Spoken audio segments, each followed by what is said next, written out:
السلام علیکم friends, welcome to کتاب نگری یوٹیوب چینل کتابوں کی نگری میں خوش آمدید۔ میں ہوں آپ کی ہوسٹ اقرا یاسین، اور آج میں آپ کے لیے لے کر آئی ہوں آئلہ نور کی قلم سے تحریر کردہ ناول بساط دل کے ایپیسوڈ نمبر 18 کو لے کر۔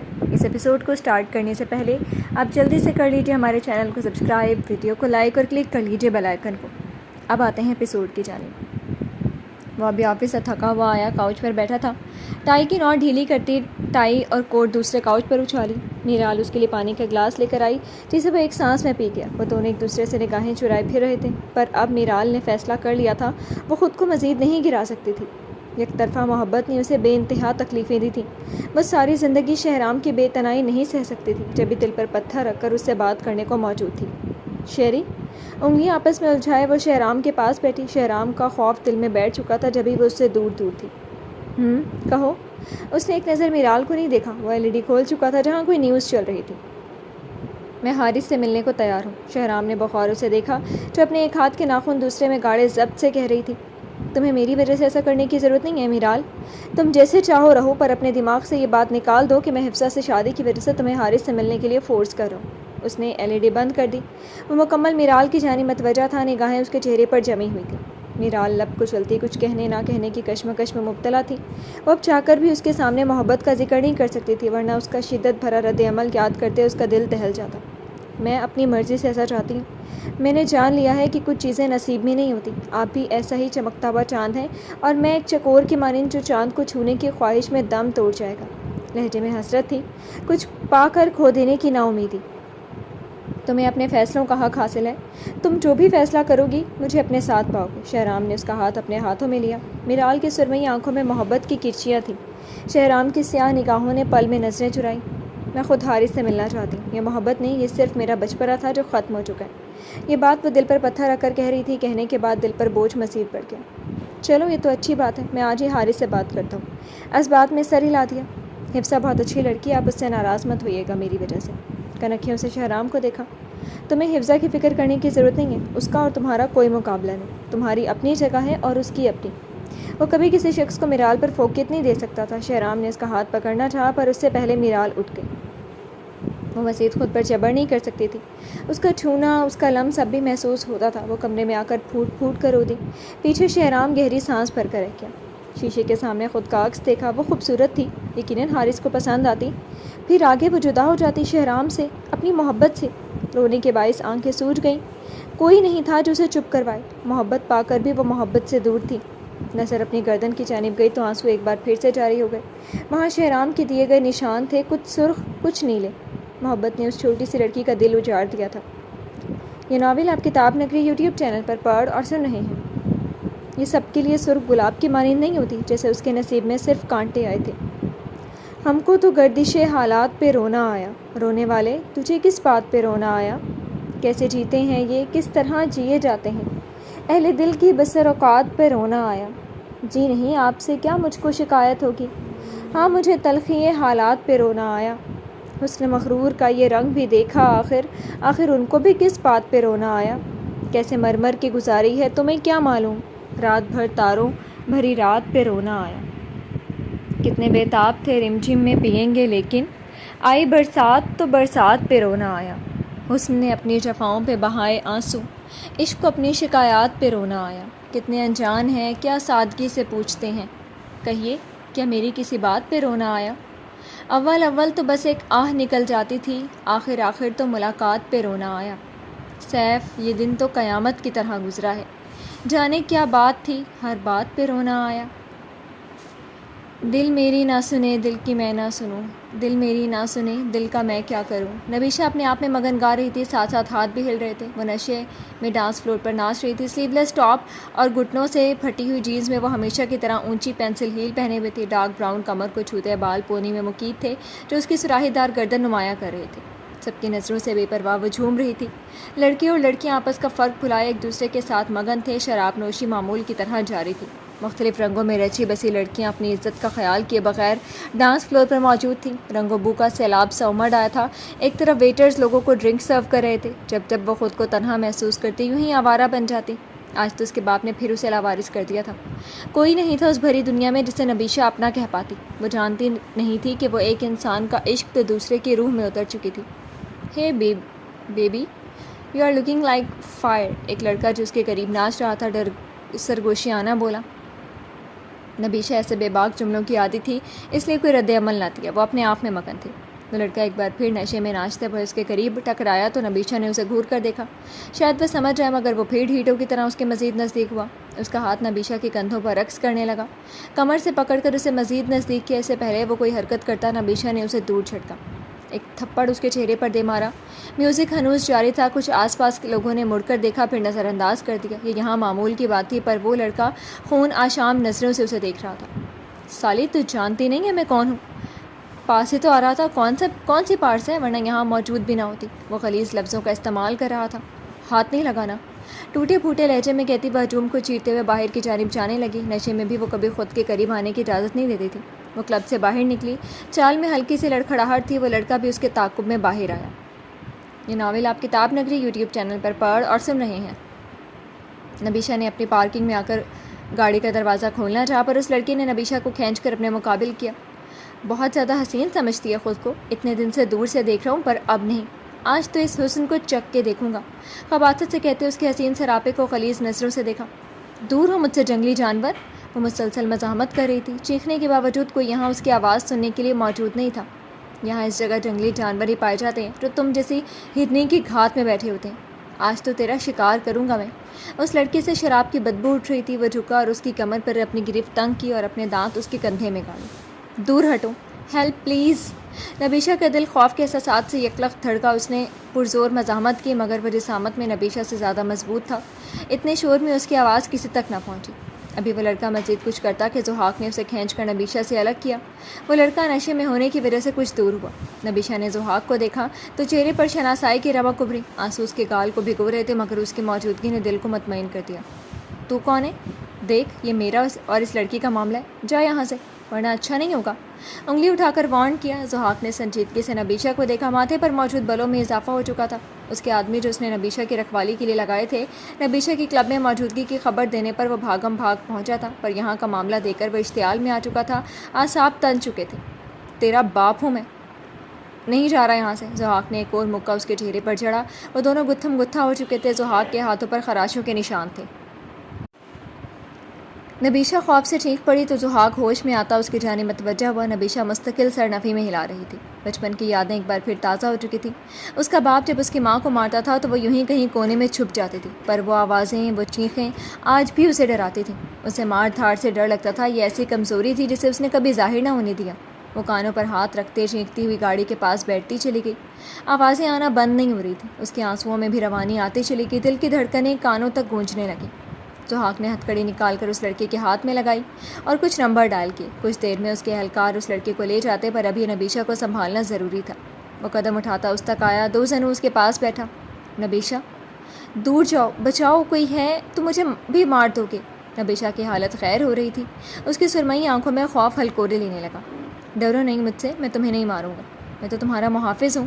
اس کی حالت کے پیش نظر ضحاک نرمی سے بولا. نبیشہ نے جو ہاتھ اپنے چہرے پر رکھا تھا اسے ہٹایا. بھیگی سرمئی آنکھوں میں لال ڈورے سامنے بیٹھے ASP کا چینو قرار لوٹ چکے تھے. وہ ان آنکھوں میں قید ہو جانا چاہتا تھا. ضحاک نے اس کا ہاتھ تھامنا چاہا، پر وہ مزید دور کھسکی. تم نے جیسے اس لڑکی کو مارا مجھے بھی مارو گے. مجھے نہیں مارنا. وہ اس حد تک خوفزدہ ہو جائے گی ضحاک کو اندازہ نہیں تھا. اس کا انداز بالکل بھی نارمل نہیں لگ رہا تھا. شاید کچھ ایسا تھا جو ضحاک کو نہیں معلوم تھا. وہ لڑکا برا تھا، اس لیے مارا. تمہارا محافظ ہوں میں. اس برے لڑکے سے تمہیں بچایا ہے. یہ ناول آپ کتاب نگری یوٹیوب چینل پر پڑھ اور سن رہے ہیں. تم نے بچایا؟ معصومیت سے پوچھے گئے سوال پر ضحاک نے سر زور و شور سے اثبات میں ہلایا. پر وہ مر جاتا. مجھے لڑائی سے ڈر لگتا ہے. مجھے کہیں چھپا دو. نبیشہ اس وقت ہوش میں نہیں لگ رہی تھی. ضحاک نے خود کو اتنا جنونی ہونے پر کوسا. وہ بری طرح ڈر چکی تھی. ضحاک نے گہری سانس خارج کی. تم صرف میری پناہوں میں محفوظ ہو. ان میں چھپ جاؤ گی تو کوئی ڈر، کوئی خوف محسوس نہیں ہوگا پری. اس کی آواز مدھم تھی، جذبات سے لبریز. رات کی خاموشی میں وہ دونوں نفوس پاس تھے. ایک وہ جو اس کی لڑکی کو چاہنے لگا تھا، اور اس کی چاہت سے یکسر بے نیاز لڑکی. نبیشہ ایک پل کی بھی دیر کیے بنا اس کے سینے سے جا لگی. ضحاک کے لیے اس کا رد عمل غیر متوقع تھا. وہ ہوش میں ہوتی تو اسے مارنے کی در پر ہوتی تھی، اور آج اس کی ہی پناہوں میں سکون کی تلاش میں تھی. ضحاک کے دل کی دھڑکنوں میں عجب تلاطم سا برپا ہو گیا. رات کی خاموشی، سرد رات اور اس کی باہوں میں موجود پسندیدہ عورت کا وجود. وہ بہک رہا تھا. پر ابھی بہک جانے کا حق نہیں تھا۔ سیاہ آنکھوں میں خمار کی سرخی ابھری۔ مجھے تو نہیں مارو گے؟ مجھے مار سے ڈر لگتا ہے۔ وہ اس کا امتحان لینے پر بضد تھی۔ ضحاک کی شرٹ مٹھیوں میں بھینچ لی۔ ضحاک نے آہستگی سے اس کے بال سہلائے تاکہ وہ پرسکون ہو سکے۔ تمہیں پیار سے ڈرنا چاہیے، میں تمہیں مار نہیں سکتا۔ ہاں، میرا پیار کرنے کا انداز شاید تمہیں خوفزدہ کر دے، ضحاک گمبھیر آواز میں بولا۔ نبیشہ کچھ پرسکون ہوئی، بس اس کے لیے یہی کافی تھا کہ وہ اسے مارے گا نہیں۔ ضحاک کو اس کی مدھم سانسیں سنائی دے رہی تھی۔ وہ شاید نیم بے ہوشی میں تھی۔ اس وقت اس کے لیے یہ کسی امتحان سے کم نہیں تھا۔ اتنی حسین پری شاید میں نے کبھی نہیں دیکھی۔ آدم ذات تو ہے ہی بے صبرا، تمہارا حسن کسی کو بھی بہکا سکتا ہے۔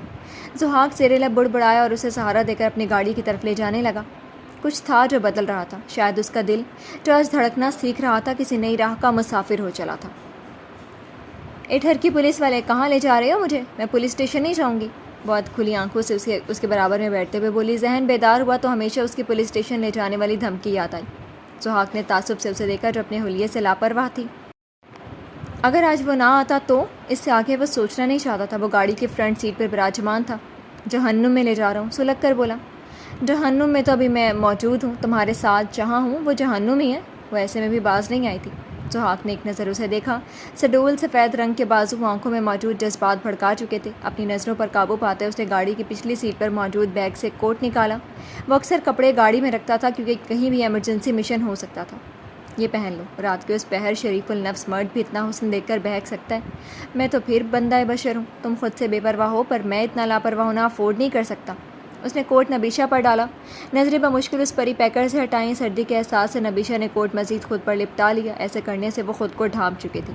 مجھے گھر نہیں جانا۔ وہ گھر بالکل بھی گھر نہیں لگتا، گھر تو لوگوں سے بنتا ہے، اور وہاں صرف میں ہوں اور میری تنہائی۔ تم بتاؤ، وہ گھر جیسا لگے گا جہاں کوئی نہ ہو، صرف خاموشی بولتی ہو؟ کچھ باتیں تھیں جو وہ چھپا گئی، کچھ راز تھے جو پوشیدہ ہی اچھے تھے۔ یہ ناول آپ کتاب نگری یوٹیوب چینل پر پڑھ اور سن رہے ہیں۔ پر تمہارے ڈیڈ تو ہوتے ہیں، ضحاک بولا۔ ڈیڈ تو گھر ہوتے ہی نہیں، ان کا بزنس ہے، وہ وہیں خوش ہیں۔ انہیں شاید یاد بھی نہیں ان کی کوئی بیٹی ہے۔ بس مفاد کے وقت انہیں میں یاد آ جاتی ہوں۔ ان کی پارٹیز ہوتی ہیں، گھر کی تنہائی جب ستانے لگے تو میں یوں ہی سڑکوں پر گاڑی لے کر نکل جاتی ہوں۔ وہ افسردہ ہو گئی۔ نہ جانے کیوں ضحاک کو اچھا نہیں لگا۔ کوئی بات نہیں، میری بھی گھر میں موم ہے، صرف اس کا بوجھ ہلکا کرنا چاہا۔ اور تمہارے ڈیڈ، وہ کہاں ہیں؟ آنکھوں میں اشتیاق لیے پوچھا۔ یقین کرنا مشکل تھا پر وہ دونوں ایک دوسرے کو اپنا غم انجانے میں سنا گئے تھے۔ وہ دونوں جو دنیا کے سامنے باہمت ترین انسان تھے، اب ایک دوسرے کے سامنے اپنا دل کھول چکے تھے۔ خوشیوں کے ساتھ ہی تو چند پل رہتے ہیں، پر جو غم میں ساتھ ہوں ان کا ساتھ تعمر یقینی ہو جاتا ہے۔ وہ ایک قابل پولیس آفیسر تھے۔ ایک کیس کے سلسلے میں انہیں رشوت دی گئی، انہوں نے ہر بار انکار کیا، پر آخرکار انہی پر ان کے باقی آفیسرز نے پولیس ڈپارٹمنٹ سے غداری کا الزام لگایا۔ وہ یہ سب سہ نہیں پائے۔ آہستہ آہستہ لوگوں کی باتیں، ان کی نظریں انہیں کھا گئیں۔ وہ جیل میں ہی دم توڑ گئے۔ اوہ سو سوری۔ نبیشہ کو دل سے افسوس ہوا، اس کا درد اپنا درد لگا۔ وہ دونوں ہی انا کے خول میں بند تھے، پر اب جیسے اپنا آپ عیاں کر چکے تھے۔ نامحسوس انداز میں وہ دونوں ہی غم کے ساتھی بن چکے تھے۔ نہیں، تمہیں سوری کہنے کی ضرورت نہیں ہے، میں اب انہی کی طرح ان کا خواب پورا کرنے کی کوشش کر رہا ہوں۔ یہ سب ایسے ہی ہونا لکھا تھا، پر کاش یہ سب نہ ہوتا۔ آج بھی ایک خلا ہے جو زندگی میں، جو ہم دونوں کبھی مکمل نہیں کر سکتے۔ میری امی ہیں میرے ساتھ، پر جانے والوں کی جگہ تو کوئی نہیں لے سکتا۔ نگاہیں سنسان روڈ کی جانب تھی۔ دل نے ایک اور کاش کہا، کاش یہ سفر یوں ہی چلتا اور وہ اس کے پہلو میں بیٹھی رہی۔ مجھے گھر تو نہیں لے کر جاؤ گے؟ مجھے لگتا ہے تم ایک اچھے پولیس والے ہو۔ نبیشہ کا نشہ کافی حد تک کم ہو چکا تھا، البتہ آنکھوں کی سرخی ہنوز برقرار تھی۔ اور یہ تمہیں غلط فہمی کیسے ہونے لگی؟ میں اچھا ہوں۔ ضحاک نے گاڑی ایک جھٹکے سے روکی۔ نبیشہ گرتے گرتے سنبھلی۔ کیونکہ تم نے مجھے بچایا اور اب مجھے گھر چھوڑنے جا رہے ہو، کندھے اٹھا کر کہا گیا۔ ضحاک اس کی جانب جھکا، چند انچ کا فاصلہ برقرار رکھا۔ نبیشہ کی آنکھوں میں خوف نہیں تھا، بس الجھن تھی۔ میں نے اپنی ڈیوٹی نبھائی ہے اور میں تمہیں تمہارے گھر بھی اس لیے چھوڑنے جا رہا ہوں، لیکن آئندہ مجھ سے کوئی امید نہیں رکھنا۔ ایسے کئی لوگ نشے میں اپنا حال خود برا کرتے ہیں اور ایسے ہی بے مقصد مر جاتے ہیں۔ میں نے ان لوگوں کو بچانے کا ٹھیکہ نہیں لے رکھا۔ تو کیا تم ہر لڑکی کو ایسے بچاتے ہو؟ سب کے لیے مدد کے لیے پہنچ جاتے ہو؟ وہ نہ جانے کس بات کا اعتراف چاہتے تھے۔ دل میں نرم گوشہ سا بنا۔ یاد کرو، تم نے مجھے تمہیں پروٹیکشن دینے کا کہا تھا، حفاظت کرنا میری ذمہ داری تھی، پر جب تم خود ہی اپنی حفاظت نہیں کرنا چاہتی تو کوئی کیا کر سکتا ہے؟ تمہارا یہ حلیہ، یہ ہے بے پرواہ انداز، اچھے سے اچھے انسان کے اندر سوئے ہوئے درندے کو جگا سکتا ہے۔ ضحاک کی آنکھیں ان سرخ نین کٹورے سے ٹکرائیں۔ وہ احساس کروانا چاہتا تھا اسے اس کی غلطی کا۔ تم ایسا کچھ نہیں کرو گی۔ اگر تمہیں فائدہ اٹھانا ہوتا ہے تو میری بے ہوشی کا بھی فائدہ اٹھا سکتے ہو۔ میں صرف اپنا غم کم کرنے کے لیے نشہ کرتی ہوں، ورنہ یہ سوچیں کہ مشکلیں مجھے اپنی جان لینے پر مجبور کر دیں گی۔ وہ جان چکی تھی کہ ضحاک حیدر عزتوں کا محافظ ہے۔ میں بندہ بشر ہوں، ان سرمئی کان سی آنکھوں میں ڈوب سکتا ہوں۔ اتنا اعتبار وہ مرد ذات پر اچھا نہیں ہوتا۔ یہ ناول آپ کتاب نگری یوٹیوب چینل پر پڑھ اور سن رہے ہیں۔ سہاگ نے اپنی انگلی میں لپٹی لٹ کو کھینچا تو چہرہ مزید نزدیک ہوا۔ دونوں کی دھڑکنوں کی آواز گاڑی میں گونجنے لگی۔ نبیشہ ایک پل کے لیے گھبرائی، آنکھوں کی پتلیاں مزید پھیلیں۔ اس سے پہلے وہ خود پر سے ضبط کھوتا کچھ فاصلہ بنا گیا۔ تو غم دور ہوئے؟ کم ہوئے؟ نہیں، نادم آواز میں کہا، نشہ کرنے سے بھلا غم کم ہوتے ہیں؟ پھر کچھ ایسا اپناؤ جو غم کم نہیں کرے بلکہ سکون دے۔ مشکلوں سے لڑتے لڑتے تھک جاؤ گی، انہی کے ساتھ رہنا سیکھو۔ خود کو پرسکون رکھو گی تو ہر مشکل سلجھ جائے گی۔ جو تم سکون ان چیزوں میں ڈھونڈ رہی ہو وہ تمہارے دل میں ہے۔ تم اتنی اچھی باتیں کیسے کر لیتے ہو؟ پلکیں جھپکائے بنا وہ دیکھنے لگی۔ ڈر اور خوف کہیں نہیں تھا۔ اس کی زندگی میں آنے والا وہ پہلا مرد تھا، وہ مرد جسے اس کی دولت، اس کے حسن سے کوئی غرض نہیں تھی۔ میں بھی سکون کی تلاش میں نکلا تھا، پر پتہ چلا جو سکون ہم باہر ڈھونڈ رہے ہیں وہ تو اپنے دل میں موجود ہے۔ کبھی غمزدہ ہوں تو اللہ سے مدد مانگ لیتا ہوں۔ نبیشہ نے آج اسے غور سے دیکھا تھا۔ کثرتی جسم پر پولیس یونیفارم جچ رہی تھی، صاف کندھوں میں رنگت پر، مونچھوں تلے انابی لب، تراشی ہوئی سیاہ داڑھی اور سیاہی بال۔ ماتھے پر موجود بالوں نے اس کی پیشانی پر بنا سیاہ نشان چھپایا ہوا تھا۔ وہ نشان کچھ چمکتا ہوا سا تھا، مکمل نور سے منور۔ اللہ تمہاری مدد کر دیتا ہے؟ آنکھوں میں اشتیاق لیے پوچھا۔ تم جب تک اس سے مانگو گی نہیں تمہیں پتہ کیسے چلے گا؟ وہ دل کو سکون سے بھر دیتا ہے، پھر کسی چیز کی طلب باقی نہیں رہتی۔ لہجے میں محبت تھی، مٹھاس سے لبریز لہجہ۔ پر میں کیسے مانگوں؟ میں تو تمہاری طرح نیک بھی نہیں ہوں، سر جھکائے مدھم آواز میں کہا۔ دل اداس ہوا، لگا جیسے وہ بہت کمتر ہو۔ یہ ہم انسان ہیں جو لوگوں کو ان کی دولت، ان کے حسن سے جج کرتے ہیں، پر اس کے در پر مانگنے والا غریب سے غریب آدمی بھی ہوگا تب بھی وہ ٹھکرائے گا نہیں۔ کوئی کتنا ہی گنہگار کیوں نہ ہو، ایک بار اگر اس کی جانب پلٹ جائے سچے دل سے تو وہ اس کے لیے بے انتہا مہربان ہو جاتا ہے۔ میں بھی گنہگار ہوں، مجھ میں بھی بہت سی خامیاں ہیں، پر میں ہمیشہ کوشش کرتا ہوں اور کوشش کرتے رہنا چاہیے اسے راضی کرنے کی۔ جو انسان نفس پر قابو پائے وہ سب کچھ پا سکتا ہے۔ نبیشہ ساکت سے اسے سن رہی تھی، اس کی باتیں دل کو سکون بخشنے لگی تھی۔ دھڑکنوں نے انا کے برعکس دھڑکنا شروع کر دیا۔ اس کی باتوں میں امید تھی، جینے کی، آگے بڑھنے کی۔ گاڑی کے ٹائر چرچراتے ہوئے رکے۔ نبیشہ کا گھر آ چکا تھا۔ باہری محل نما بنگلے پر گارڈ کھڑے تھے۔ گھر آ گیا میڈم، اب جائیں۔ ڈرائیور ہی سمجھ رہی ہے تم نے تو، وہ مزاحیہ انداز میں اس کی محبیت توڑتے ہوئے بولا۔ نبیشہ نے خجل ہوتے اپنے بال کان کے پیچھے اڑسے۔ سہاگ نے اتر کر اس کے لیے دروازہ کھولا۔ نبیشہ اس کا دیا ہوا کوٹ پہن چکی تھی۔ تم ایک بات یاد رکھنا، اکیلی عورت کا فائدہ کوئی بھی مرد اٹھا سکتا ہے۔ غلطی جتنی اس کی ہوگی اتنی ہی تمہاری ہوگی۔ راتوں کو باہر نکل کر آوارہ گردی کرنے سے تم کسی کو بھی اپنی جانب مائل کر سکتی ہو۔ ہر بار کوئی تمہیں بچانے نہیں آئے گا۔ عزت ہر عورت کے لیے عزیز ہوتی ہے، اس کی حفاظت کی ذمہ داری سب سے پہلے تمہاری اپنی ہے۔ الفاظ سخت اور کڑوے سہی پر سچ تھے۔ نبیشہ چہرہ جھکا کے گاڑی سے اترنے کے لیے پیر باہر نکالا۔ شکریہ، نہ جانے کیوں مگر وہ کہہ بیٹھی۔ اس کے احسان بڑھتے جا رہے تھے۔ سہاگ نے سر کو خم دیتے اس کا شکریہ قبول کیا۔ وہ اب اپنے بنگلو کے اندر جا رہی تھی۔ گارڈز کے لیے اس کا دیر رات تک آنا معمول کی بات تھی، پر اس کا کسی لڑکے حتیٰ کہ پولیس والے کے ساتھ آنا الگ تھا۔ یہ ناول آپ کتاب نگری یوٹیوب چینل پر پڑھ اور سن رہے ہیں، پر وہ کچھ کہہ نہ سکے۔ اب یہ خبر طاہر صاحب تک ضرور پہنچنے والی تھی۔ نبیشہ نے جاتے جاتے پیچھے مڑ کر دیکھا، لبوں پر مسکان چھا گئی جو کسی بھی پریشانی سے پاک دھیمی مسکراہٹ تھی۔ سہاگ زن سے گاڑی بھگا لے گیا۔ مجھ کو ٹھیک طرح سے جینا نہیں آتا کہ کئی دنوں سے دل کو کچھ نہیں بھاتا۔ بھیانک سا خواب جیسے دیکھ رہی ہیں آنکھیں۔ ستم یہ ہے کہ کوئی مجھے نیند سے نہیں جگاتا۔ کوئی وقت نہیں رہتی چوٹ دے کے معافی کی، جس کو ہوتی ہے پرواہ وہ دل نہیں دکھاتا۔ اس کا غم ٹھہرا ہے میری پلکوں پر بن کے آنسو۔ وہ شخص جو دکھ بھری دھن تھا گنگناتا، انتظار ہوگا انت میرا جسے آنچل کی مانند اوڑا ہے۔ معلوم ہے اس دور میں کوئی رسم وفا نہیں نبھاتا۔ جی تو فرینڈز، کیسی لگی آپ کو آج کے ایپیسوڈ؟ کمنٹ سیکشن میں ضرور بتائیے گا۔ پھر حاضر ہوں گے ناول کے نیکسٹ ایپیسوڈ کے ساتھ۔ تب تک کے لیے اجازت دیجیے۔